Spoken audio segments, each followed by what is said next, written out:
yo perdí contacto con él varios años. Después me mandó una carta desde Oaxaca. Andrés, primero que nada, muchas gracias por el tiempo, felicidades por la película. Me gustaría comenzar con algo muy básico y es saber cuánto tiempo te tomó llevar esta idea a la realidad. Víctor, gracias por la invitación, encantado de estar aquí. Pues Feral es una película que, digamos, como primera idea cae en el 2012 y en el 2014 ya teníamos por ahí un tratamiento de guión y ganamos el fondo de Tribeca, lo cual nos dio un impulso y luego vinieron pues años de financiamiento hasta el 17 que pudimos ya levantarla por fin y estrenar en el 18, casi el 19 en realidad, porque estrenamos al final del 18 en los últimos meses del año. Entonces, pues fue una experiencia porque es mi primera película como director y es la primera película de mi socia Nicole como productora. Entonces, pues fue una película de mucho aprendizaje, ¿no? Perfecto. Oye, ¿y por qué el título de Feral? O sea, ¿qué hay como detrás de ese título? Feral tiene su raíz etimológica en feroz, ¿no? En realidad quiere decir feroz. Y hoy en día lo feral es cualquier organismo vivo que no ha sido domesticado por el hombre, por el Homo sapiens. Entonces eso puede aplicar a, pues claro, infinidad de cosas, sobre todo desde bacterias, mamíferos hasta seres humanos, ¿no? Entonces es un término que, digamos, para nosotros choca mucho porque pensamos siempre que somos muy civilizados y que Exacto. todos los seres humanos ya gozamos de plena civilización y de pleno progreso moderno, cuando en realidad nuestras raíces feroces y salvajes son muy recientes, son realmente mucho más recientes de lo que nos gusta pensar, ¿no? Y creo que justo lo que muestra la película es eso que comentas, ¿no? Como estas raíces ferozes que tiene el ser humano.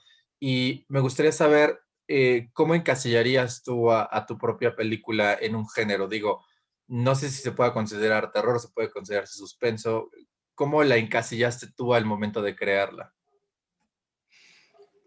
Yo creo que Feral es una película de suspenso que coquetea con el horror.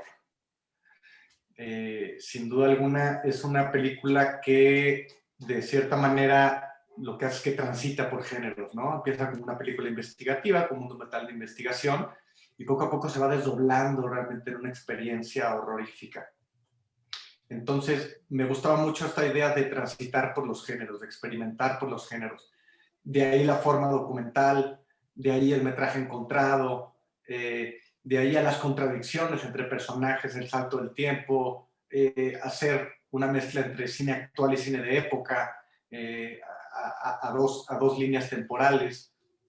Entonces creo que es una película que mezcla muchas herramientas narrativas y estéticas, pero que al final, digamos, sí logra poder tener una cierta unidad enfocada al cine de género, como es el suspenso, como es el horror. Y justo es tu primera película, como me lo comentas. ¿Te sentiste, no sé cómo decirlo, un poco nervioso por ser tu primera película y adentrarte a un género que es aún todavía muy poco explorado en México? Pues mira, yo empecé como editor, Ujú. tengo una carrera de editor de más de 10 años y estuve trabajando en documentales, ficciones de largometraje, series, telenovelas, etcétera. Y al final del día, como que eso, la edición o el montaje te ayuda mucho a entender el lenguaje, por qué el director puso la cámara ahí, por qué la cambió, cómo está dirigiendo a los actores, cómo es que la iluminación funciona o no funciona, ¿no?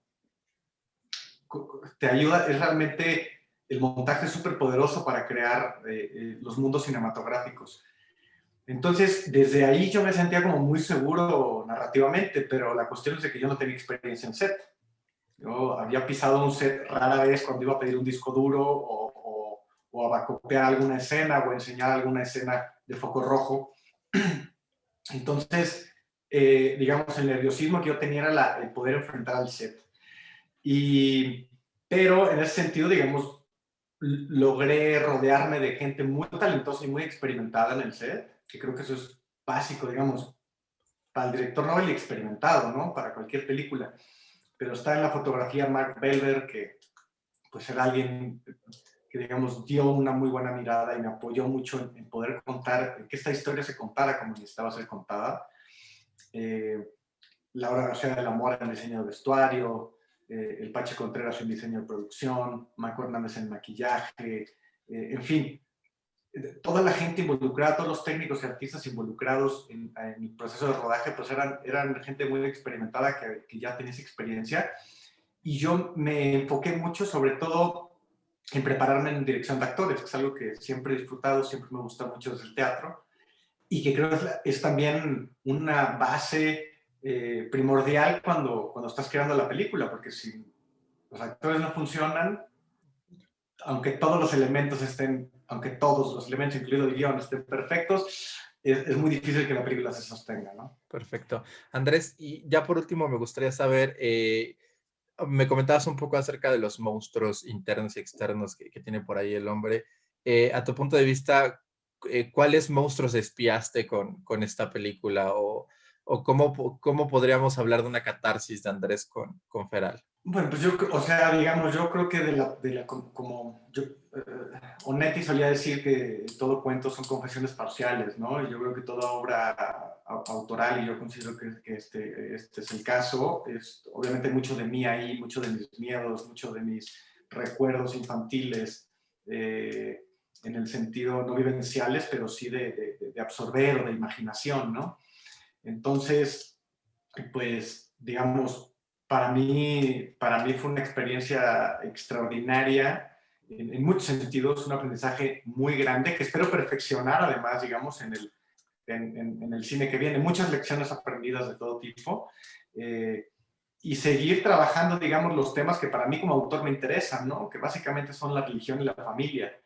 Son dos temas que creo son muy vastos, muy profundos y que de pronto también en la contemporaneidad quedan un poco disueltos y me parece muy importante retomarlos porque pareciera ser que ya superamos todo eso, ¿no? Pareciera ser que ya que los problemas en la religión, la familia y la educación ya han sido superados, y no, nos queremos creer hombres más del siglo XXI y venimos arrastrando problemas, ya no digo del siglo XX, ¿no? Estoy hablando problemas preagrícolas. Entonces, creo que es importante en la conversación ir sumando y ver que realmente esto que a todos nos atraviesa, que es en el caso, por ejemplo, mexicano y latinoamericano, que es la familia y el cristianismo, todos estamos atravesados por eso de una u otra manera, sin duda. ¿Cómo reflexionamos ante eso y cómo resolvemos esos muy urgentes problemas que venimos arrastrando, ¿no?